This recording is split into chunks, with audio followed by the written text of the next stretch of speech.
Welcome to the High School Preview Show presented by Gold Athletics. I'm your host, John Sarianides.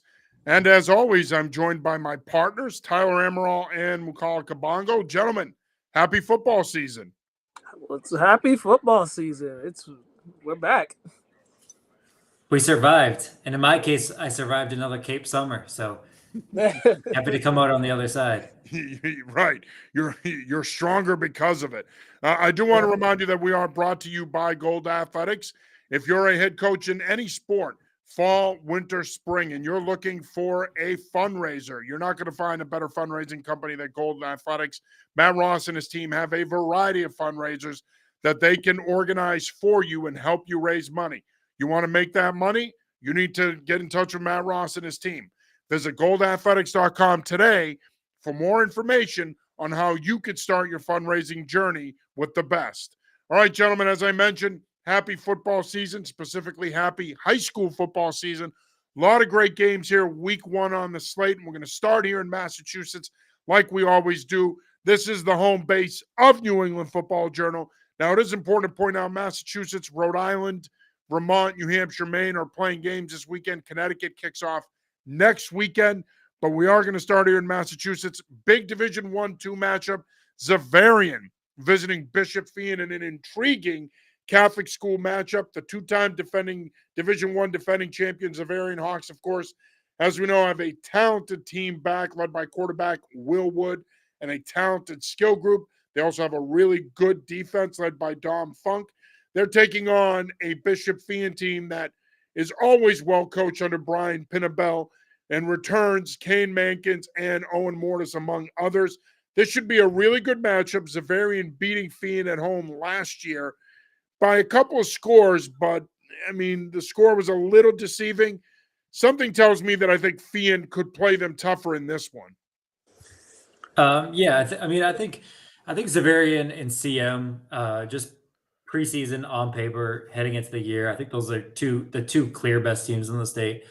I think Will Woods is as good as any quarterback in the state. So I think Xaverian is probably better at this point in time. But I will say this: I think Fien is the only team, or the team with the best chance to beat CM in the Division II playoffs this year.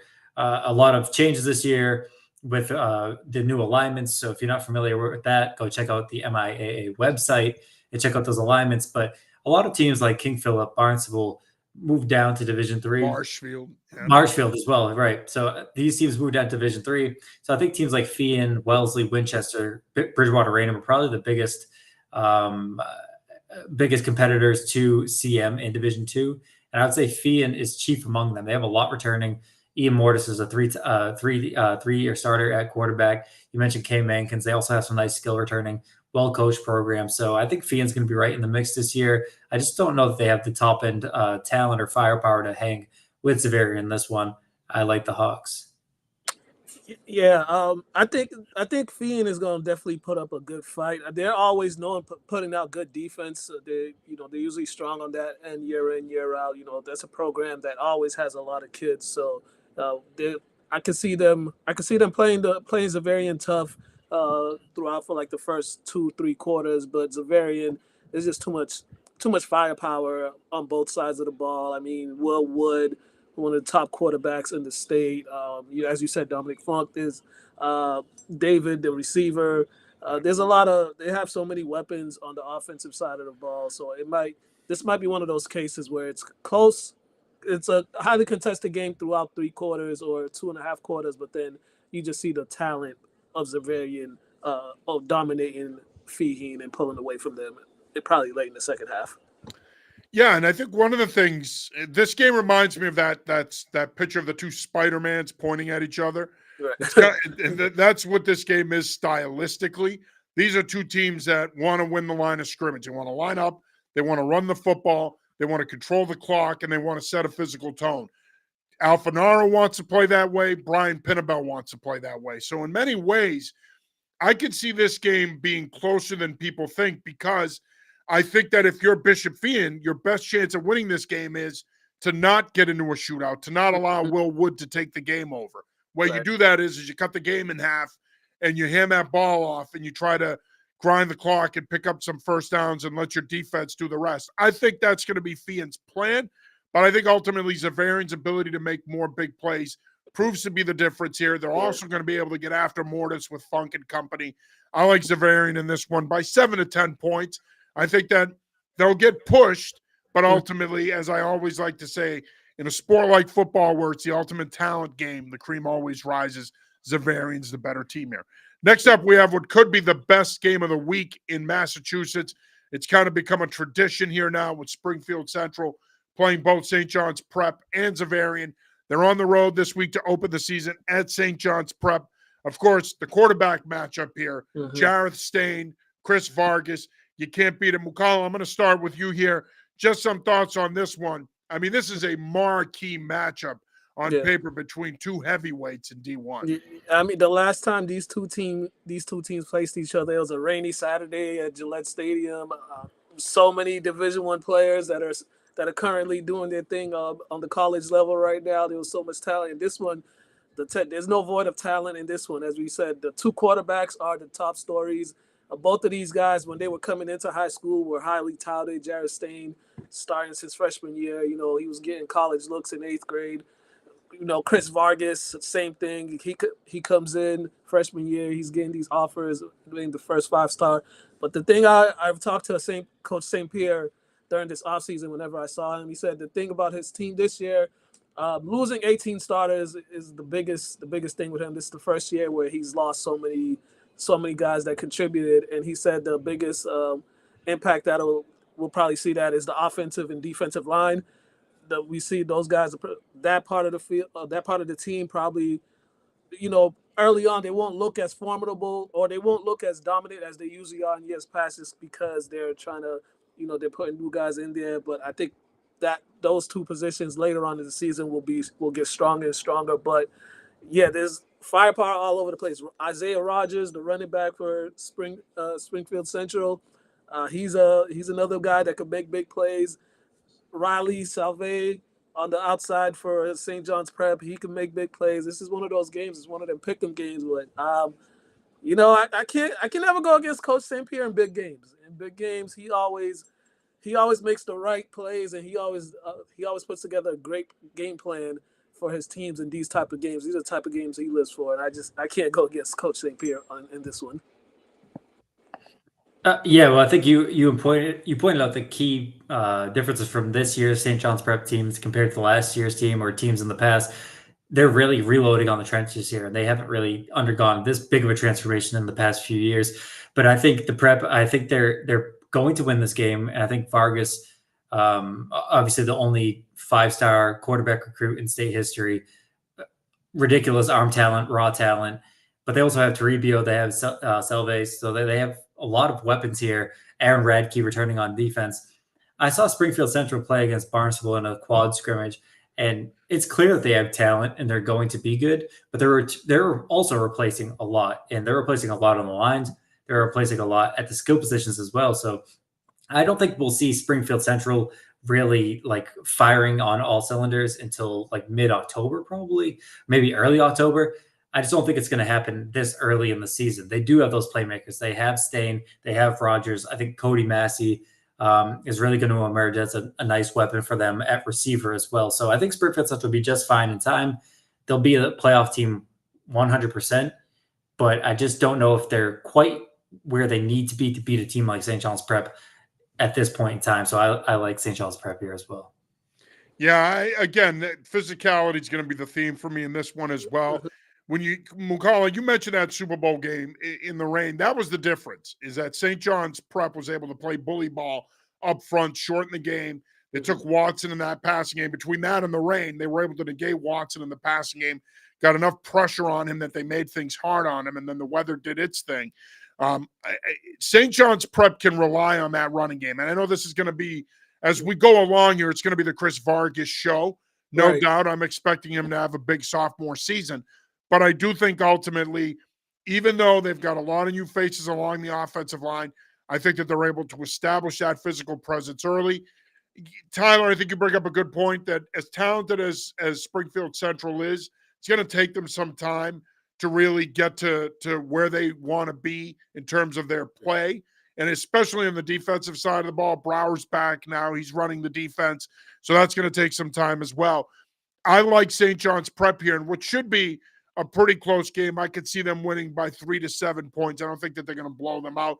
Could be a 10-point win, but I like the Prep in what should be a really good game. Our Kevin Stone is going to be there for that one. Our Tim Crowley is going to be at Zavarian at Fian.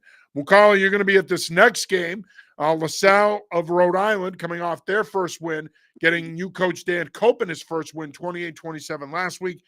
They visit BC High in a rematch of a game that was pretty close down in Providence last year.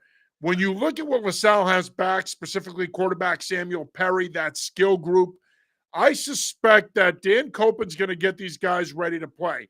They had a nice win last week over Chaminade, but I think that this is a game that, to me, if they come out and set the pace early and they want to play fast, if they can get BC High a little uncomfortable with their tempo and Perry's hitting some passes early, I think this could be a pretty good game. I suspect that this game will be a lot different than what we saw last year between two head coaches that are former NFL offensive linemen, both former Boston College Eagles.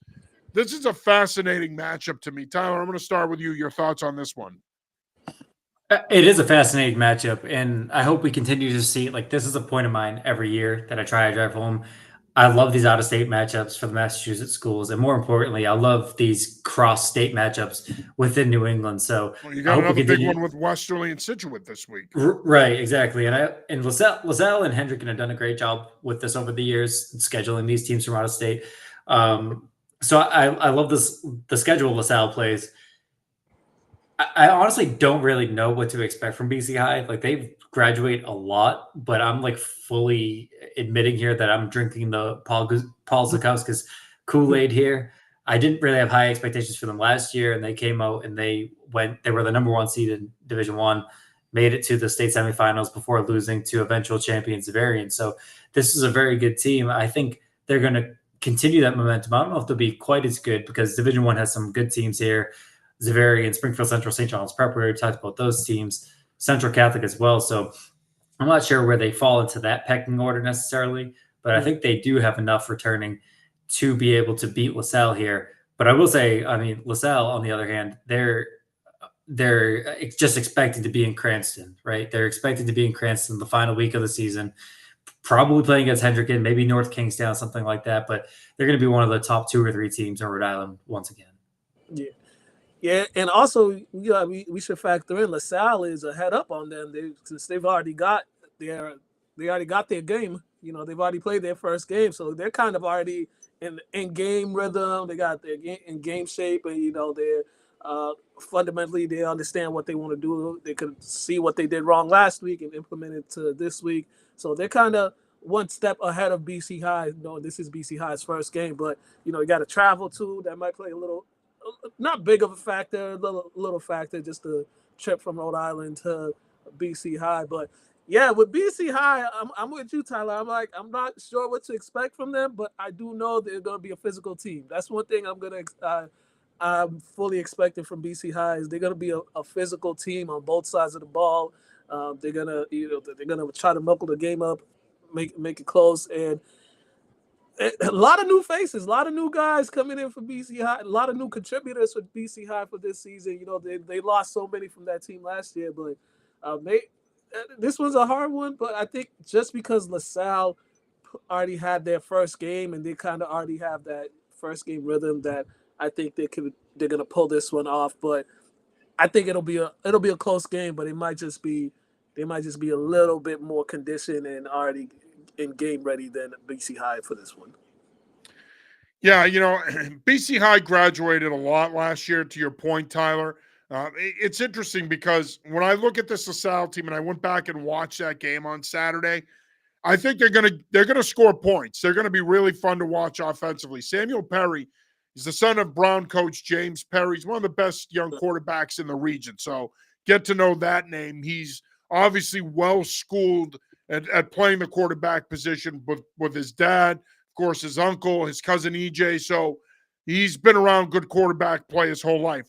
LaSalle, I think, is going to be really good offensively. Defensively, I need to see more out of them, and I'm not sure physically they can hold up against this BC High team if BC High decides that, hey, we're just going to line up and run at you. If Boston College High School decides to do that, it's going to be a long afternoon or long evening, I should say, for LaSalle. And if you're Paul Zukowskis, that should be the plan here. You don't want to get into a shootout with this LaSalle team. They've got some good young skill. I mentioned Perry. They've got some guys that can make plays in the passing game as well on the receiving end. I like Boston College High School in this one. I think it's going to be a close game. I just think it's going to be higher scoring than what we saw last season, which I believe was, I want to say like it was a 13-6 game. It was a pretty low scoring game. Willem L01 checks in again. Willem, great to hear from you as always, brother. He says, let's go Connecticut high school football. He also had another comment in there about getting home intoxicated. Family show, Willem. We got to try to keep it clean, brother. But I'm glad to hear you had a great time tonight. We're going to be talking Connecticut high school football starting next week. So please make sure that you tune in there. And also, by the way, Willem, we're going to have a bunch of our class previews. Our good friend Rob Gulo is doing he's doing all our class previews. We're going to have Class S and Class SS up tomorrow. By Sunday, we'll have all 6 classes up in Connecticut in terms of the previews. So make sure you're following along for that. Next up, we've got an out-of-state matchup here. Catholic Memorial visiting St. Thomas Aquinas in New Jersey. You know, look, that's a good program. And one of the knocks on John DiBiaso in recent years, well, really for a long time, not just recent years, has been the quality of the competition he plays. And a lot of people have asked why he doesn't play more out-of-state games. Well, he's quieted a lot of that crowd in recent years by showing a willingness to go out and play an out-of-state schedule. Of course, they went down to Florida a couple of years ago. This year, they're playing schools out in New Jersey and New York. You know what? He's not going to go out and play. He's not going to go out and play. He's not going to go out and play Don Bosco in those programs per se, but he's still playing quality programs here. Mukala, I'm going to start with you here. Just some thoughts on CM this season and then playing an out-of-state opponent like St. Thomas Aquinas. One thing we know about CM, there's talent everywhere there. There's talent. Now this year, I mean, last year's team was so heavy on Makai Dodd and LaShawn Sharp. Those 2 running backs, they were such big playmakers for that team. They did offensively. I mean, it was like every other play that one of them is going to break a big run. So losing those 2 guys is going to be big. Interested to see who's going to be those guys' replacements, who's going to be filling in at that running back position for them. But they do have the receivers. They do have the quarterback. Kais Flannery last year, really solid season. You know, played well. He controlled a lot of the games. He barely makes any mistakes. He's very smart with the ball. He knows when to hold it. He knows when to take a sack, but he rarely takes sacks because he uses his legs when they need him to. So he's good. Caleb Garrity at wide receiver. Isaiah Fablis, him as well. Is it Gavin Brown? I believe the young man's name. Those receivers. So they've got a nice group of young receivers. There's some guys too that got sparing minutes last year that are going to get a lot of playing time this year out there. So we might see the passing game a little bit more from them this year, just because of all the receivers they have. But I'm really interested to see. Ramar Thomas is another guy to keep an eye on. The BC commit. Yeah, and I'm really interested to see just that running game. How I want to see who's going to step up and who's going to take that lead to be that top running back for them. But offensive line is still going to be solid. Their defense, led by Tucker in the backfield, Liam Cullen, the linebacker who had a great freshman season, he's going to be there. So they got the pieces on the defense. I think they'll be solid. So I think we'll expect them to try to make another deep run this season, try to get another state title this season. But it's just that running game. That's what I want to see how that works out for them this year. So, but everything else, they got everything else intact. Yeah, I mean, it's tough to look at CM and say like this team's a little down from where they've been, and then it's like, okay, they have a quarterback going to Harvard. They've got Ramar Thomas as just like this do-it-all offensive threat going to BC. Mhm. Marcelina Iantoon's going to BC. Mac Fitzgerald going to BC. Jackson Tucker going to BC. So there's so many pieces still intact. Like honestly, I think Jackson Tucker and Liam Conlon are the two best defensive players in the state. Like point blank, I think Conlon might already be the best defensive player in the state as a sophomore. He's an incredible linebacker. Was a playmaker for them last year as a freshman. Yeah, I mean, offensive line is going to be good again.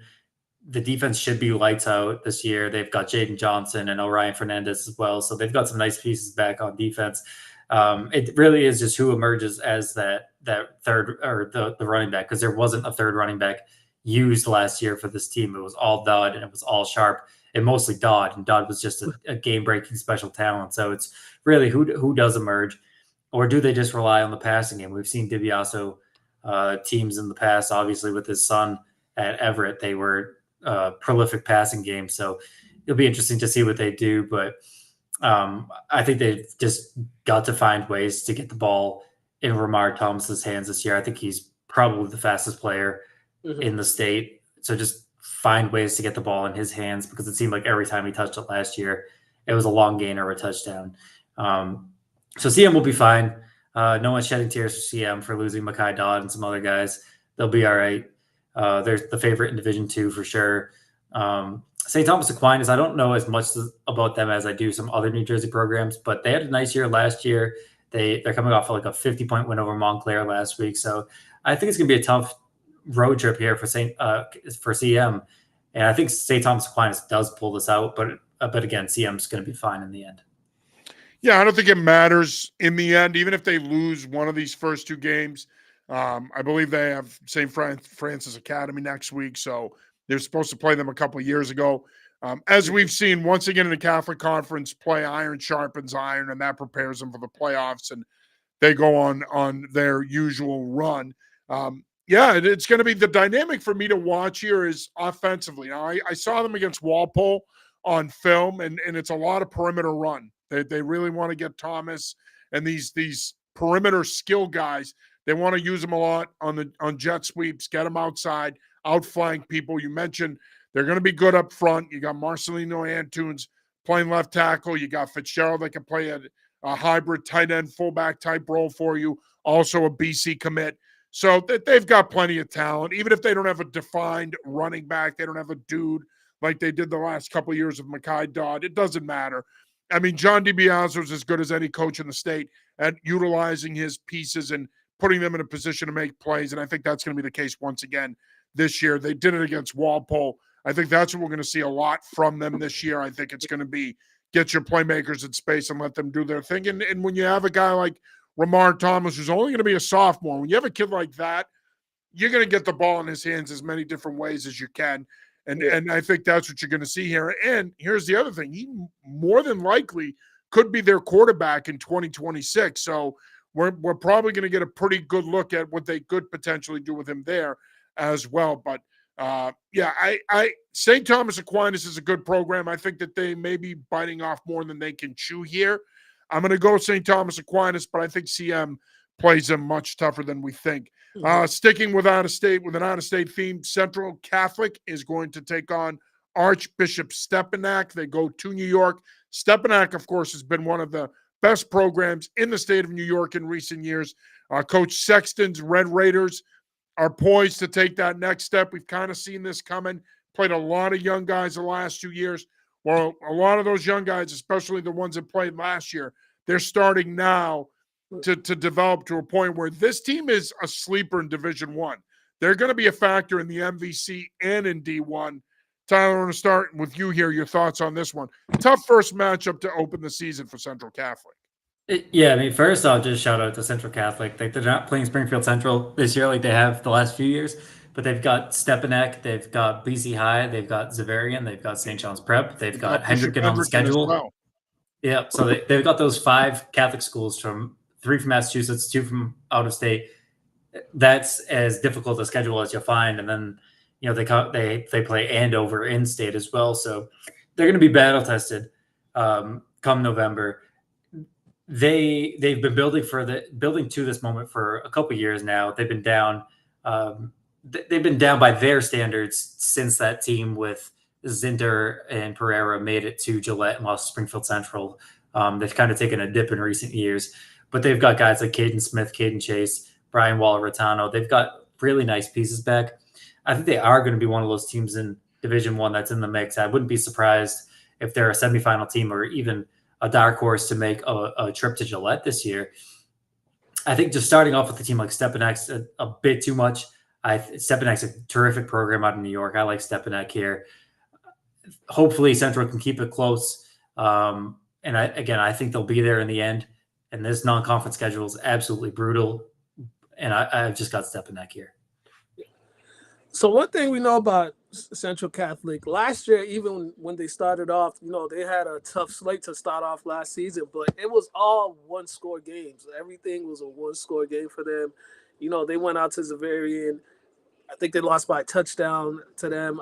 They played Springfield Central, lost by like a touchdown. It was, they were down big, but then they mounted a comeback and made it to a one-score game. And even when they played the likes of St. John's Prep, it was just little things here. So all the games they had, especially those non-conference games they had of some of the opponents, they were in every game. And as John said about those young guys, they really matured and grew up, and especially Caden Smith, that young man at quarterback too. For his first year starting as quarterback as a sophomore last season, and he showed a lot of progress. Losing Drew Alsop is going to be tough for them. He was a big playmaker, but they do. I think there's some guys there that's ready to step up. Caden Chase, the running back, poised to have a good season. He had a really big summer, as far as like the camps and visiting the colleges. But he had a very, very productive summer, so I'm expecting a big season from him. They're on the road. This could be one of those games that might set the tone for them for this on their season. So they pull this one off. Their confidence. They already have a lot of confidence coming into this season, but I think if they could go on the road and win an out-of-state game like this, they will. I mean, that confidence will be going up here, and as you guys said, they might be a sleeper team in Division One to make it to Gillette, and I 100% agree with that. So I'm gonna go with the upset. I'm gonna say Central Catholic gonna pull this one off. Yeah, I could see it happening. And to your point about them being a potential sleeper, I mean, again, D1, Zavarian is the favorite. There's no doubt about that. But then the Prep, you can put them in that conversation. Springfield Central can be in that conversation. And then you're looking at, okay, who would be next on the list? Right. And I think that list begins with schools like Central Catholic. And there's going to be a handful of other schools, BC High, among many others, that could potentially be on that list. But I think that Central Catholic could potentially surprise people. They could upset somebody in the playoffs in the first two rounds and get your attention. But this is a program that's coming there on their way back. They could ever pick up this game and they could start off the season with a win against a good program like Archbishop Stepanak. That would be huge for them. I don't see it happening. I think that they're going to get better as the year goes on. But to your point, Mukala, you get this one, I think it's a real stepping stone for them. All right, next up we have Walpole at King Philip. These two programs have been playing a bunch in recent years. King Philip has dominated the Timberwolves the last couple of years, winning in blowout fashion. They've won the first 3 years that they've played each other in blowout fashion.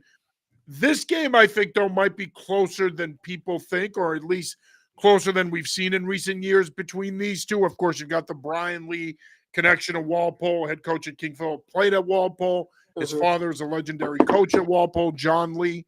Both of these teams graduated a lot of talent, though, and I think ultimately it could make for a much closer game than we've seen in recent years between these two. Tyler, I'm going to start with you.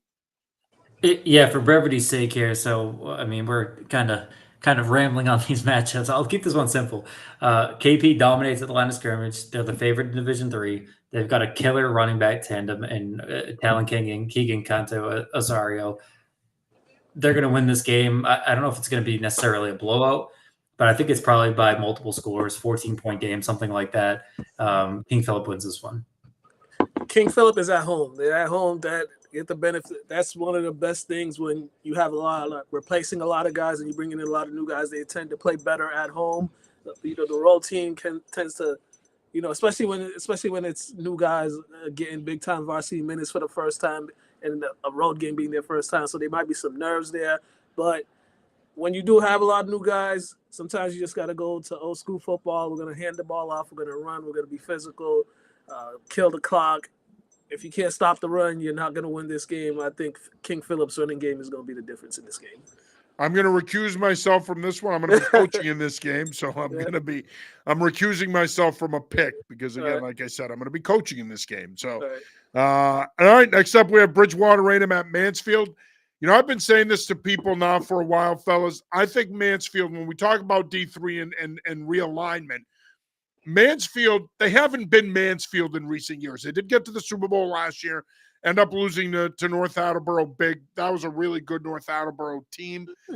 But Mansfield, for the last couple of years, they're starting to become the program that we were accustomed to seeing that Mike Redding has had through the years. I think that this is a really good football team. And I think when the dust settles, it would not surprise me in Division III if Mansfield is at Gillette playing whoever. I think when you look at what they have back at the skill positions, I think when you look at what they have back up front, especially on defense, I think that this is a good football team that's going to make a lot of noise. Good early season test here against Bridgewater Raynham, but Mansfield, to me, in Division III, I don't want to say they're the forgotten team, but in many ways they are. Mukala, I want to start with you here. What are your thoughts on this one? This might be, as Tyler put in the notes, there might be a lot of points being scored. Could be scored in this one, and this might be one of those things. It's an old-fashioned shootout. Might be one of those. I mean, Mansfield have that bitter taste of losing at Gillette last year, so close to winning the state title, losing to North Attleboro. So maybe they use that as fuel for the offseason and try to get back in there, and maybe they try to make a point in the first game of the season that they're on a mission to get back to Gillette and trying to redeem themselves. So I think I'm gonna go with the home team in this one. Sleep on a Mike Redding team at your own peril. They're always going to be in the mix. I think Division III is like wide open, as we mentioned, with the realignment. We've got teams like King Philip, Barnstable, Marshfield bumping down and competing now with teams like Mansfield and North Attleboro, who were in the mix last year. So it's going to be a wide open division. I think this year there are any number of teams that could meet at Gillette, any combination of matchups. I think Mansfield does have a lot of skill returning. Bridgewater Raynham does have a lot of skill returning as well, and it's year 2 of the Ian Bain era. So it's year 2 of Lambert at quarterback and Dylan Reed at receiver. These guys are game-breaking talents as well. So I think the Trojans are going to be able to put up some points. Again, I think they're one of the few teams that could meet CM at Gillette, and depending on how matchups fall when we get brackets in November. So I think BR and Mansfield are two teams fully capable of making it to at least the semifinals in their respective divisions. But I've got Mansfield here. I think Tommy Villette's really going to take off this year. Hornets are going to have a high-powered offense. Might take some time for the offensive line to get where it needs to be to like a state title caliber offensive line. But the skill positions, either in the weapons returning, should really allow this offense to start from a pretty good place. Yeah, you mentioned Tommy Villette, Andrew DiGirolamo. That's going to be one of the more prominent connections in Eastern Massachusetts. I agree with you. The offensive line needs to come along, but I think they will eventually. You've got a good coaching staff there that knows what they're doing. I think this is going to be a fun game. I think BR is going to play them a lot tougher than people think. Let's not forget Ian Bain was in the Hockomock League for years. He's coached against Mike Redding for years. He knows what Mansfield does on defense. He'll have BR ready to play. I like Mansfield in this one. I think it's going to be a high-scoring game, but I could see it being a 7-point game. I think if Mansfield wins, I don't think that they're going to blow them out. BR is going to be much better than people think, and I think you bring up a good point, Tyler. They're a team that could end up at Gillette come this December. I think that when you look at D2, it's kind of wide open outside of CM. They're one of those teams that I think is going to be in the mix here to potentially face them or someone else. I mean, it's not a guarantee that CM is going to get there as much as we think it's a fait accompli. You are watching the high school football preview show presented by Gold Athletics.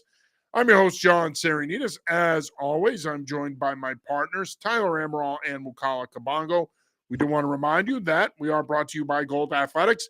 Visit goldathletics.com today for all your fundraising needs. Next up, we have one of my favorite matchups, and unfortunately, it doesn't appear like we're going to be able to cover it. We thought we might be able to. Westerly, Rhode Island, taking on defending Division IV champion Scituate at Scituate. The quarterback matchup here is fantastic. You've got Landon Husero from Westerly, one of the top quarterbacks in New England, taking on Johnny Donovan, who did a fantastic job for the Sailors last year. I think this is going to be a fun game. Now, I will tell you, I think Westerly is going to be good in Rhode Island. The question is, are they good enough skill-wise to come up here and keep up with a Scituate team that I think is going to score a lot of points and is going to be once again among the favorites in Division IV. Tyler, I'm going to start with you here. You know, we talked about these interstate matchups earlier. This is one of the best ones. This should be a fun game. This will be a fun game, and you don't really see it too much from teams that are in like Division IV Massachusetts. It's usually like Division I and II will be the teams that go out of state. So I like that Scituate and Herb Devine are going out of state for this one. Again, you mentioned the quarterback matchup there.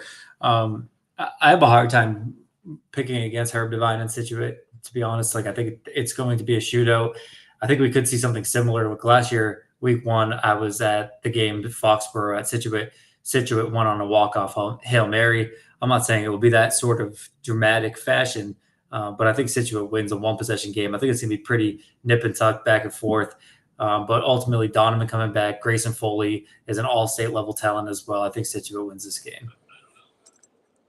Quarterback matchups, as you said. I'm looking at the stats right now for Landon. 28 touchdowns last year, only 2 interceptions, over 2,000 passing yards. I mean, that's some elite numbers right there. And then you go with Johnny Donovan with the season he had last year, leading Scituate to that state championship. Man, Scituate, when I saw last year at the Gillette was my first time seeing him all year, and I was highly impressed with him. Highly impressed with Donovan, the way he just led that team. So I think I'm gonna go with Scituate on this one. I just think they're on that road to try to get another one, and they have all the tools to do that. Yeah, I'm going to go with Scituate as well. But again, for those of you that might not be familiar with Westerly and Husero, could be his coming out party. Big pitcher outside of Rhode Island. He could end up having a big game for them. Really smart, plays the game at a high level, really good with the ball, taking care of the ball, really talented young man. He's going to be fun to watch throughout the season. I mean, again, I like Scituate here as well, but wouldn't surprise me if Westerly hung in there with him and made this a game. Next up, we have Canton and Franklin in a traditional Hockomock League matchup. Really good matchup. Canton coming off of a good season last year under Anthony Fallon.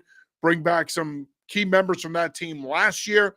Look to be even more competitive in the Davenport side of the Hockomock, taking on a Franklin team that is led by second-year coach Todd Kiley. Tyler, I'm going to start with you here on this one. Franklin's one of those teams, and we've seen it, whether it be Brad Sidwell, Ian Bain, now Todd Kiley. In recent years, i.e. the last 10 to 15 years, they'll be in the mix in the Hawk. This should be a pretty good test for them because I think Canton, when we think of the Davenport, we think North Attleboro, we think Foxborough, we think Mansfield. We kind of forget about this Canton team, but this Canton team proved last year that they have what it takes to compete with those schools. They did prove that. They beat North Attleboro last year. I think Canton, the more I reviewed my notes and evaluated who was coming back for each team, I think they're as good as any team in Division IV, to the point where they could be considered one of the favorites right there with Scituate, Duxbury, Tewksbury, those 3 power programs. Walpole's down at D4 again this year as well. So I think D4 is pretty wide open. Canton will be in the mix. Guys like JT Norton and Jake Marcel coming back. They're going to make some noise this year. I think this is going to be a pretty close game. I really think this is a true pick-em, probably the closest game that we've had to pick to this point. Franklin's a team that's always good. Todd Kiley's a terrific coach. They'll probably be in at least the quarterfinals of the Division I playoffs. I don't know if it should be counted as an upset, but I think it's probably on paper. When people see the box score, if Canton wins this game, I think they would assume that's an upset. I'm not quite sure it is though, but I like Canton very close in this one. One possession, 3 to 7 points, something like that. Yeah, Franklin last season, they kind of had a little slow start early on in the season just because new coach and all that. But as the season went on last year, as the season progressed, they got better and better and better, and they went with that, the double wing, physical running attack. They used that. I saw that in the opener against Central Catholic last year. That was a pretty good game. Even though they lost, it was a pretty good game. And then I saw it again when they played Methuen in that postseason. They played Methuen tough, but I think Franklin. I like Franklin this one. I like Franklin this one. Yeah, I do too. I think Franklin, once again, they're going to be young. They've got young skill, but Kylie and that staff, they've been there, in terms of building a program. He did it at Halst, and he's going to do it at Franklin. Unfortunately, they're in D1, which makes it tough with some of the blue bloods in Division One, but Franklin's a good football program. Canton is going to be tough here, but I'm going to go Franklin here as well. I think despite the fact that they're going to be young at the skill positions, I think that Kylie's going to get them up to speed here. And as the season goes on, that's going to be a program that's going to be ascending because they're going to get better. Next up, we have St. John Shrewsbury at Leominster. I got a firsthand look at St. John Shrewsbury last week. We scrimmaged them, King Philip. I thought they looked pretty good. On offense, I was really impressed with their spread offense. They do a really good job in the RPO game. This could be a shootout here between two teams that can score a lot of points, are high octane on offense. It's going to really come down to which defense steps up in the fourth quarter and makes a stop here. Leominster, of course, features quarterback Osiris Lopez, one of the top signal callers in the state. Intriguing Central Mass matchup. I think this has the potential to be one of the best games of the weekend. Mukala, I'm going to start with you and get your thoughts on this one. There's a lot of hype coming out. Well, not even hype. A lot of good things with Osiris Lopez. He's close to Carolina bound. He's got his college out the way, so I think he's going to be playing a lot freer, than most kids that are still, trying to figure out where they're going to be playing next year. Ryan Ricker, the wide receiver, he's small, but he's always open. He's always open.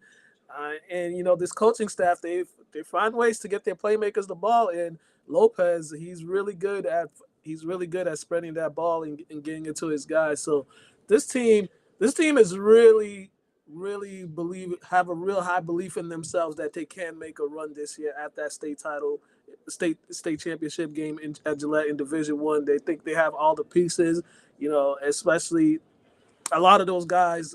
When I talked to them at the media day, a lot of them having Osiris leading the team, it eases some pain. It eases a lot for them. So they have a lot of confidence going into the season. So I think, they're going to open it up. They're going to open the season up with a bang and get this win over St. John Shrewsbury. Yeah, I mean this matchup's lost a little bit of its luster over the last handful of years, but this was consistently definitely the best Central Mass matchup for years and one of the best matchups in the state. There's some real disdain between these programs. They don't like each other. They've seen each other a lot over the years. St. John's Prep, again, they've been kind of down here these last couple of years. They're undergoing yet again another coaching change. Leominster's not quite as good as what they have been in terms of returning skill the past couple of years. But at the end of the day, you have a quarterback like Osiris Lopez on the short list of best quarterbacks in the state. That's a good place to start. So I like the Blue Devils here by a few scores. Yeah, I like Leominster as well. Like I said, I think St. John Shrewsbury is going to score points there. Offensively, they look really good, efficient. But I think in the end, defense matters, and I think Leominster's better defensively. I think that's going to be the difference in this one. Next up, we have Duxbury at Abington. A lot of new faces for Duxbury this season. Graduated a lot of key contributors from their championship teams in recent years, taking on a D6 favorite in Abington. Tyler, I'm going to start with you. Your thoughts on this matchup? I think Abington's one of the few favorites entering the year in Division 6. They have a ton of skill returning. Second-year coach Ed Riley, he's been there forever, but he's the second year in charge. It's his program now, taking over for Coach Kelleher. So I think Abington's, again, they're going to be one of the top programs in the state in their division. Duxbury, I don't remember a Duxbury team losing as much as they've lost from 2024 to 2025, but it's Duxbury. They're going to reload. They're going to be one of the top teams in Division 4. who knows? They might be at Gillette yet again. Brady Ryan Smith has taken over at quarterback this year, and this team has a history of consistently very good to great quarterback production. I have no reason to think that's going to change this year. I think it's going to be a competitive game, probably a little bit more tightly contested than it was last year, but I still like Duxbury in this one. Yeah, well, Duxbury is one of those teams where you think you wanna pick against them, but they always prove people wrong. And with them, it's always the trenches for them too. That's their staple. The trenches, those physical offensive and defensive linemen. Going to Abington, Abington is one of the few fields that has grass, which is a nice place to play. Inside information, I got cousins on that coaching staff. They're excited about this team that they have this year because a lot of these players, especially on the skill side, they've been somehow gotten varsity minutes, varsity time since freshman year, sparingly, and it increased last year. And now they think those guys that are juniors and seniors now, they're going to have a big season for Abington. It's going to be, can they hold up against the Duxbury line? That's what I'm going to be looking at in this one. Can Abington hold up against the Duxbury line? As much as I want to pick Abington, I'm going to go with Duxbury because they're one of those teams you just don't pick against. Yeah, it's hard to pick against them. It's hard to pick against tradition, no matter who the program is. I'm with you guys. I think it's going to be a close game, but I like Duxbury in this one. Next up, we're going to Central Mass. Tyler, I'm going to start with you with this one. Clinton at Uxbridge. Plain and simple, this is one of the best matchups of the weekend in that part of the state, and this could be a potential Division 7 championship game preview here. Yeah, it could be. I think Uxbridge is rightfully the Division 7 favorite, returning Camden LaChapelle. He's going to put up ridiculous numbers this year, like 2,000 yards, 35 touchdown type of video game numbers. The Spartans are going for the three-peat. Clinton made it to the state semifinals last year, but they only had like a handful of seniors. They had around 20 juniors on the team last year, I think. Guys like Alan Abaya and Tatum Casella, key returners for this team. I think this game is going to be closer than people might expect. I still like Uxbridge, though. Until Uxbridge loses to a team in Division 7, I can't pick against them. Correct me if I'm wrong. These two teams played in the semifinals last season or in the postseason last season? No, they both made it. Clinton lost to Mashpee in the semis. All right. I think I'm gonna keep it quick. I think I'm gonna go Uxbridge on this one. I think Uxbridge is gonna have the upper hand on this one. It's gonna be tough not seeing them three-peat. I mean, Matt Blood has built a hell of a program there. You mentioned LaChapelle, one of the best players in the state. Hard to pick against the Spartans. It's hard to pick against them losing at all this season and not three-peating. I think it would be one of the bigger upsets in the state this year if they didn't three-peat. I like the Spartans in this one as well. Although if there's a team that can trip them up, it could be this Clinton team. They're a senior-laden team. This is one of the more interesting matchups in Massachusetts for week 1. Brockton at North Attleboro. Could we be seeing a Brockton revival? Mukala, I want to start with you here. Are you buying into the Boxers? Are the Boxers back? Tough matchup against the defending Division 3 state champs to open the season. This is a tough matchup, but I watched them at 7-on-7. I watched those skill guys. I watched the quarterback. I saw a lot of promise. I saw a lot of good things from them. I just saw a really, really well put together group of guys that really were working together. So there's definitely a lot to be excited about in anticipation with Brockton. Yeah, this might be the year they get back to their old ways and become that a threat like they used to be. So yeah, I think I like their quarterback. I mean, head coach, chatted with him for a little bit. He seems like he has a plan for this program and getting them back to it, and he's slowly getting to it. Last year, even though they did lose to Sarianides in the playoffs, I think last year was a big success for them. Just how the season they had, the success they had last year, the skill guys, they have a lot of sharp skill guys. So I think I'm gonna pick Brockton just because I like what I saw from them in the sevens. Yeah, I think. I mean, I don't know if Brogdon's like quite back. It feels like we might be doing like the same thing that people did with Texas football for the last 15 years. Like, is Texas back? Is Brogdon back? I don't know if they're quite at that level, but Marcio Semedo, good quarterback returning. Jared Mighty, one of the fastest players in the state. So I think Brogdon has some nice pieces here. I won't believe they're officially back until they beat a program of this caliber. And North Attleboro, they lost a ton from last year, but they still do return Nathan Rivera, Frankie Strachan on that defense. It's a pretty good place to start. I think the defense is going to be good. We know Mike Strachan's a very good coach as well. I think Big Red pulls this one out, but I think it's close, something like 20-14. Yeah, I agree. I think North wins this game despite all of the players that they graduated, and they graduated a ton of talent. You mentioned Strachan, you mentioned Rivera, you mentioned Strack, known him for a long time. First of all, one of the best people in the business. On a personal level, love the guy. He's awesome. He's the man. He's done a hell of a job there with that program. He's brought North football back. And let's not kid ourselves. His predecessor, Don Johnson, and those guys did a great job. They took the program to Super Bowls as well. Paul Sullivan before that won state titles. Is Brockton back? To quote Lee Corso, now that he's gone and he's no longer doing College Game Day, not so fast, my friend. I don't think they're fully back.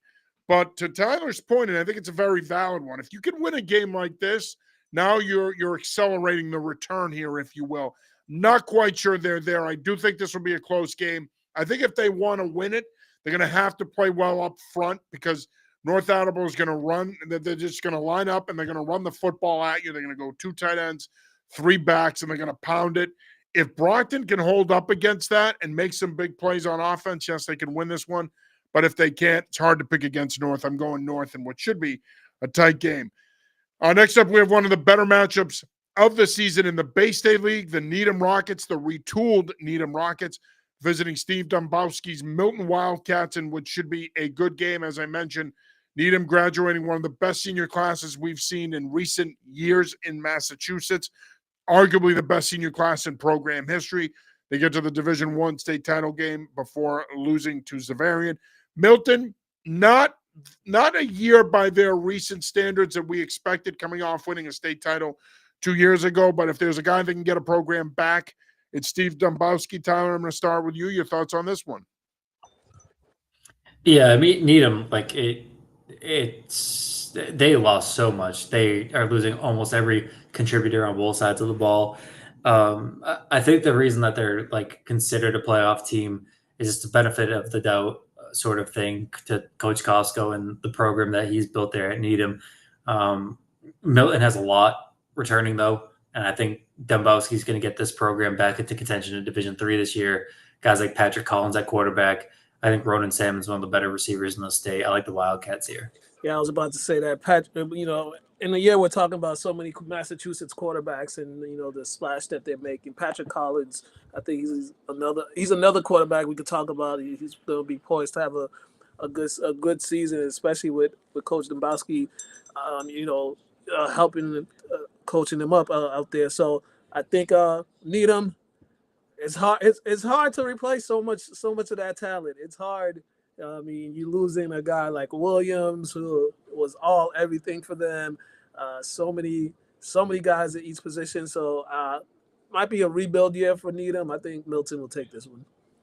Yeah, I like Needham I like Milton as well. I think Needham is going to be better than people think. It might take them a little while to get going, and Coach Kopsko and that staff, they've been there a long time. They'll get it going. They'll get those young guys that need to step in and play up to speed. But ultimately, it's hard to pick against Milton here. You mentioned Collins. You mentioned Salmon. That's going to be one of the more dynamic duos in Eastern Massachusetts. And again, Dombrowski's such a good offensive coach. If they play any semblance of defense and they play good defense, they're going to be a player in D3. They're another team. You talk about who else is in D3. We keep hearing about King Philip and Mansfield and Barnstable and Reading. Well, Milton's in that conversation. North is the defending champ is in that conversation. Milford should still be in that conversation. So D3's a wagon. I think Milton starts their season off with a win. Next up, we have a Western Mass, Eastern Mass matchup. And fellas, we're going to go a little rapid fire here to get through the rest of the slate here. I promise you, though, folks, we're not going to gyp you here, but we're going to pick up the pace here. East Longmeadow at Foxborough. This is a really intriguing matchup for me. Mukala, I want to start with you. Your thoughts on this one? We talk about these interstate matchups. I love these Western Mass, Eastern Mass matchups as well. East Longmeadow is a good program. The Spartans are a program that's been coming here the last couple of years, building, being more competitive. Should be a good test for Foxborough. And it's always those Western Mass teams. They always whenever they play these Eastern Mass teams, they always have something to prove. They have something to prove. Like they feel like they get slighted when we talk about football players. They feel like Western Mass gets slighted from the Eastern Mass teams. But Foxborough, they've been strong the last couple of years. They're always a threat. They're always going to be there. I think I'm gonna go with Foxborough in this one. This team is probably. Well, we're probably going to be talking about them down the line once again. So I think Foxborough will take this one.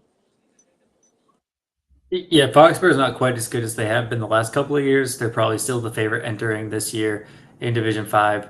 Cam Dulesky replacing Mike Marcusella at quarterback. He's also a terrific defensive back. Ryan Foley's a great linebacker, and he's replacing Ben Angeli at running back.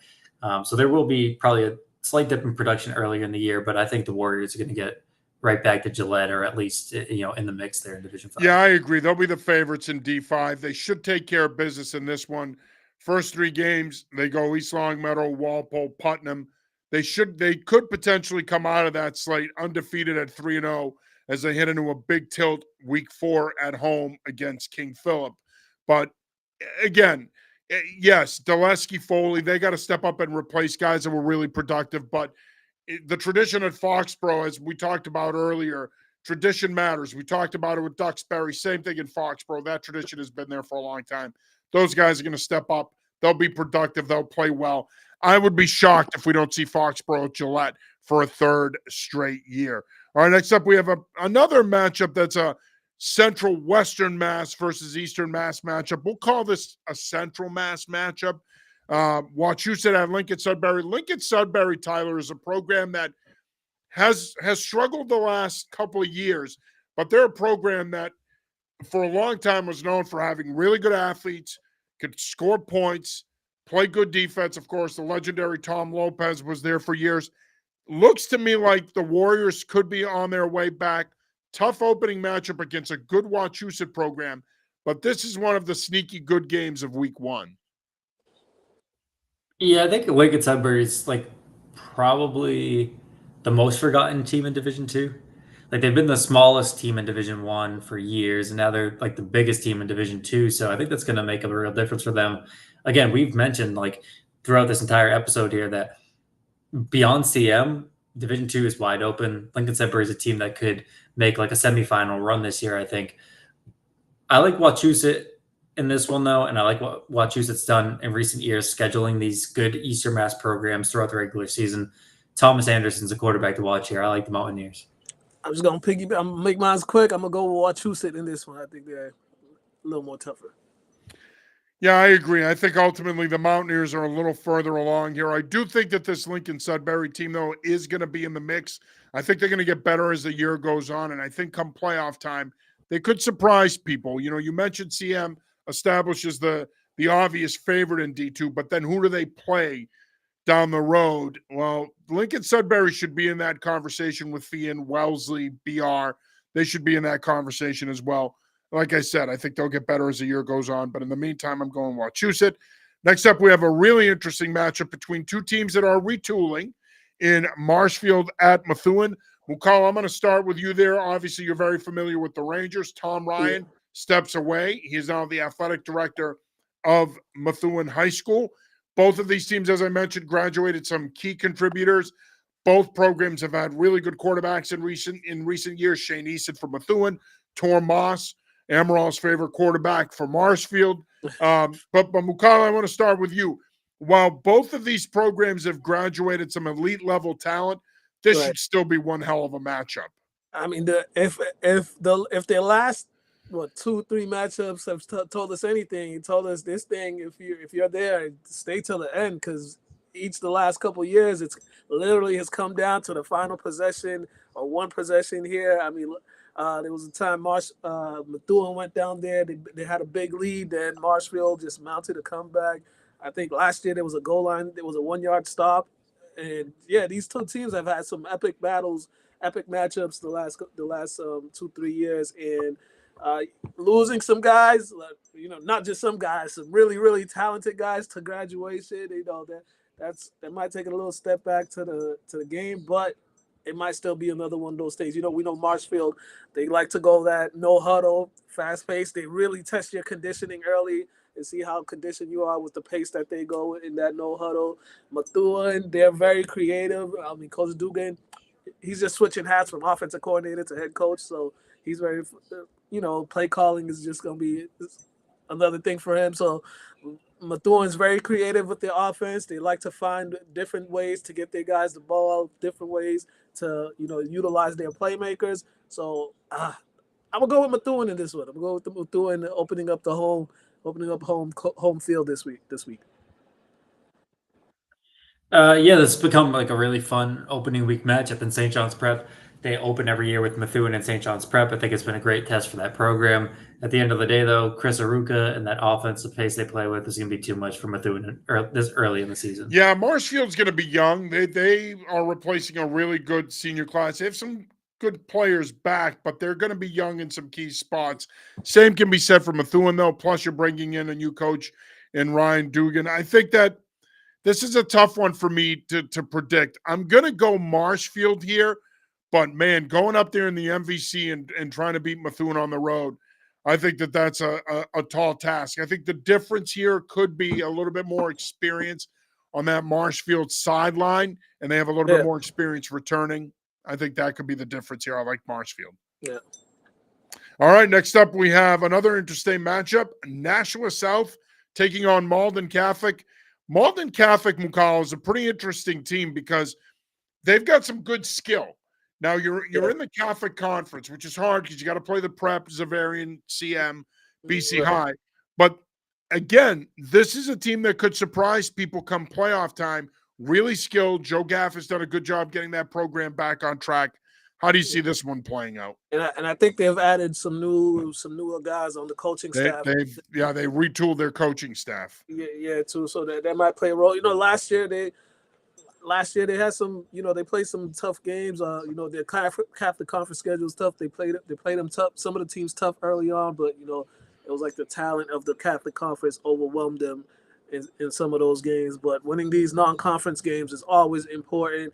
And I feel like the last 2-3 seasons that we talked more about the Malden Catholic football program. Just kind of finding their way, trying to make a name for themselves on kind of like a little come up and trying to establish, just trying to create a new culture over there. So I feel like they're still working on that. So open up at home. I think they'll take this one.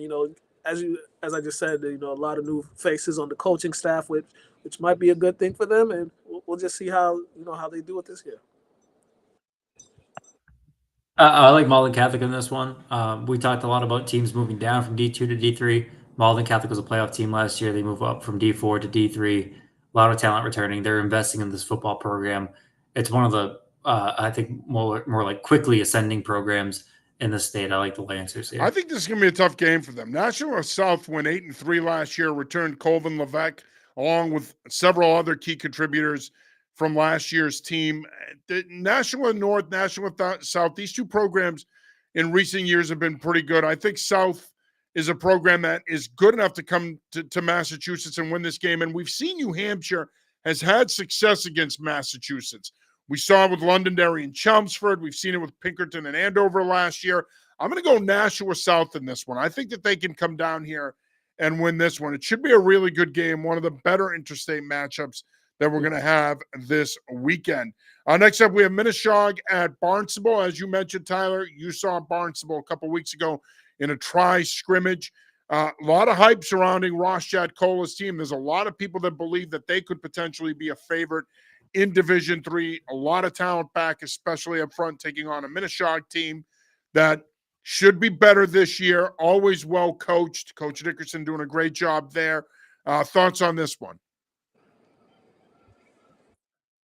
Yeah, I think Barnestable's going to win this one. I don't think they're the favorite. I think that's King Philip in Division III, but they're certainly among that next group of teams. I think it's likely that they do make a run and potentially get to Gillette. Jason Dyer, I'll say right now, I think he's the most underrated running back in the state. I think he's a candidate to score 25 touchdowns, no exaggeration, in that offense this year. Anthony Perella, arguably the top 3 linebacker in the state. Red Hawks going to be really good. Barnstable wins this one. I'll make mine quick. I'm gonna take Barnstable, take the home team. When these matchups I just pick the home team. Yeah, a long ride for Minneshaw to go to Barnstable. I commend them for playing this game. You mentioned Dyer. I couldn't agree with you more. I think he's one of the most underrated players in the state. I think he's really going to pop this year. He's going to shine. People are going to get to know who he is. I think he's going to make some noise in the playoffs as well, as will Barnstable collectively. But I agree with you here. I'm going with Barnstable here. And while I agree with you, King Philip will be the favorite in D3, Barnstable is one of those teams, though, that if they don't have to play them along the way to Gillette, could end up facing them potentially at Gillette. Again, D3 is going to be the most competitive division of the 8 come playoff time. And in many ways, and you mentioned this earlier, Tyler, probably going to be the most wide open as well. Next up, we have Cohasset at Norwell, a classic South Shore League crossover matchup here. Tyler, I'm going to start with you. Norwell, Cohasset's been a program that's been in the mix year in and year out under Peter Afanasu. Norwell's a program to keep an eye on, though. They're poised for a big year. Yeah, coaching change at Norwell. They're replacing the entire offensive line. Defense should be very good, though. Jack Lucarelli is an outstanding 2-way threat. If you haven't seen him, you might want to get eyes on him this year. I think Norwell's one of the favorites in D6, despite how much they lost. And that's really because of that defense. And Lucarelli's just a fantastic dual threat player. I've got the Clippers here. Man, losing the entire offensive line, that's tough. that is tough. But I take the home team. I take the home team. Like playing at home, it does something. It eases you a little bit. So we'll take the home team. Yeah, I'm going to go with the Clippers here as well. I think this will be a pretty good game. You don't like to doubt Cohasset because they've been a program, like I said, in recent years that has had success, have made trips to Gillette. It's a program that seemingly retools and reloads. They don't rebuild. New coaching staff in Norwell does concern me, but I still think they're going to be a factor come playoff time. I'm going to pick them here in what should be a really good game. All right, we're going to go up to Maine for our next matchup. Bonnie Eagle, a program that many people expect to make some noise in Class A up at Maine. The Scots travel to South Portland to take on one of the best nicknames of any team in New England, the Red Riots. Should be a pretty good matchup here. I'm going to go Bonnie Eagle. I really do believe, and we actually, King Philip, scrimmaged Bonnie Eagle up in Maine. So the coaching staff seemed to be impressed with those guys, and they thought that they had some pretty good talent, especially at the skill positions. I think Bonnie Eagle is going to be a factor. I still think Portland will be the favorite in Class A as well, along with Thornton Academy. I mean, Cordell Jones back for Portland, one of the best playmakers in New England. But Bonnie Eagle could surprise people. So could South Portland. I'm going to go Bonnie Eagle here, though, to start the season with a big win. And they're going to start their season as a Class A contender with a signature win. Yeah, I agree. I think Bonnie Eagle is like one of the top 3 or 4 programs in Maine. To be honest with you, like these first probably 2 weeks, I'm going to be leaning on you a lot, John, for these out-of-state matchups. Massachusetts is more of my wheelhouse, but we got to show Maine some love here, and these other New England states some love. I've got Bonnie Eagle. Would this be considered an upset? Bonnie Eagle pull this one off, John? No, I don't think so. I mean, I think this is a pretty even matchup, but Bonnie Eagle's been a program that was dominant for a long time. Them and Thornton Academy were the dominant programs when it came to larger schools in Maine. I think this is a program, though, in recent years that has kind of fallen behind, but I think they're starting to get their stride again. South Portland's, they were pretty good last year. I could see them winning this game as well, but I'm going to go Bonnie Eagle, but it's a toss-up. All right, I'll piggyback off that. I'll go Bonnie Eagle as well. All right, next up, we're going to go to New Hampshire. Bedford at Merrimack. The Bulldogs failing to three-peat last year, looking to get back on track and do that here. I'm going to go with Bedford here. Not enough people are talking about them. They were after replace quarterback Jack May, talented team from the last couple of years, obviously one of the dominant programs in New England in recent years, graduating a lot from the last 2 teams. But this Bedford program has established itself now. Merrimack will be a good opening test for them, but it's hard to pick against Bedford here. I'm going with the Bulldogs. Yeah, I got the Bulldogs as well. This game was non-competitive last year. I think it'll be a little bit closer this year. But Bedford, I do think they're going to sort of return in 2025 with a chip on their shoulder after how last season Right, ended. losing. I mean, falling short of a three-peat, as you said in the notes. So that'll leave a little something for in the blood. So I think Bedford is going to get this one. All right, next up we go to the Ocean State, Rhode Island. Our Charlie Adams is going to be at this game on Saturday. Bishop Hendricken at North Kingstown. Fantastic matchup. This game was added late. Bishop Hendricken had a hard time getting games this year. They were able to get this one. Bishop Hendricken is going to they're playing a tough schedule, which they have been. Keith Croft, to his credit, has played a tough schedule in recent years. They're not shying away from playing anyone. They open with North Kingstown, and then next week, what I think is going to be one of the most intriguing matchups when we talk about out-of-state matchups, Bishop Hendricken at Killingly, who returns pretty much everybody, including the Allard brothers, Hunter and Hayden Allard.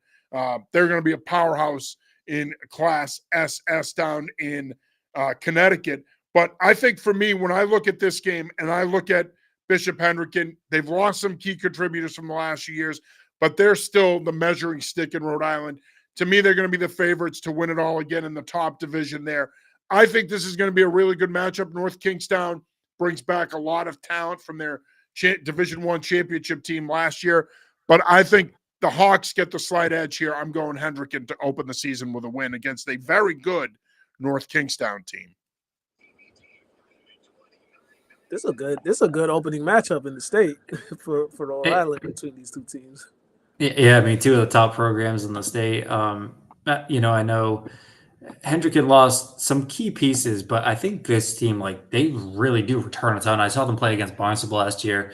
It was a really junior heavy lineup, despite some of those key senior pieces that they did graduate.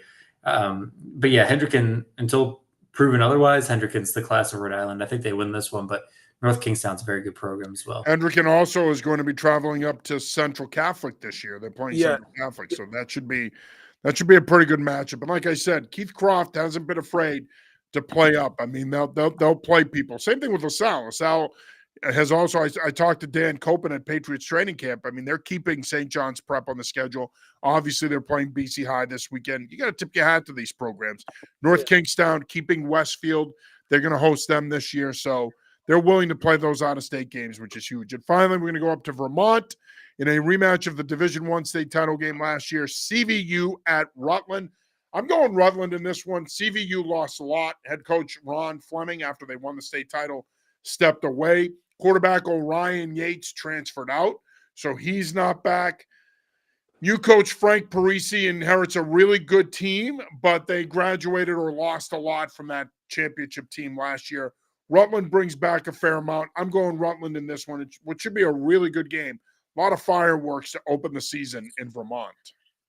I mean, you definitely bring up some good points there, and I think Rutland wins this one. Just chip on their shoulder, a little bit of vengeance from last year, the way they got blown out in the state championship game. So I think Rutland's going to be hungry for this one, and they're going to pull it off. Yeah, I'll go with Rutland. As you said, a lot of changes for Valley Union, so yeah, I'll go Rutland. Yeah, CVU was a hell of a program last year. One of the better programs in the region, really. I mean, they had a really good year, a program-defining year. But, I mean, again, when you lose Coach Fleming, you lose Yates, who was one of the best quarterbacks. He was the best quarterback in the state last year and one of the best quarterbacks in New England. That's hard to replace. All right, gentlemen, final thoughts here before we head off to week 1 of the high school football season. A lot of great matchups this week. A lot of great matchups to start up the season. There's no void of bad matchups. So if people want to find a game, there's plenty to pick from. That St. John's Prep Springfield Central game, it's a very tone setter for the season for those two teams to match up in week 1. So it's gonna be a good week of football. Good week 1 action.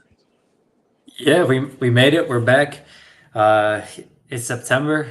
We've got high school games starting tomorrow, and then continuing on Friday and Saturday. So get out there, enjoy some games.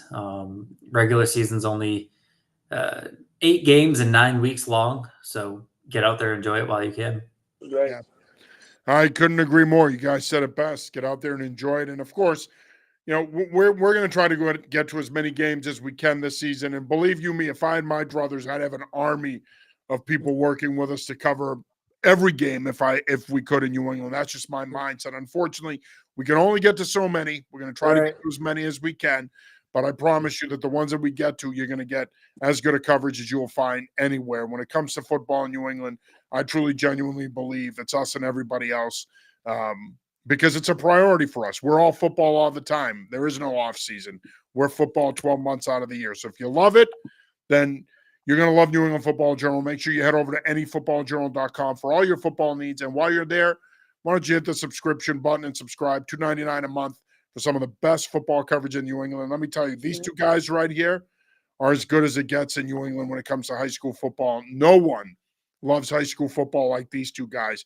And the proof, if you want proof of that, and I'm not saying, and I'm not pumping their tires because they're on with me on this show every week and they write for us, follow them in the off season. These guys they're going to 7-on-7s. They're going to camps. They're around the game year round. So for the best high school football coverage, in my opinion, in New England, in total, we're as good as it gets. So make sure you visit anyfootballjournal.com. That'll do it for this week's episode of the High School Football Preview Show. For Tyler Amaral, Mukala, Kabongo, I'm John Sarianides. We will be back with you next week. Until then, get out and enjoy some football. And as always, stay safe. Peace.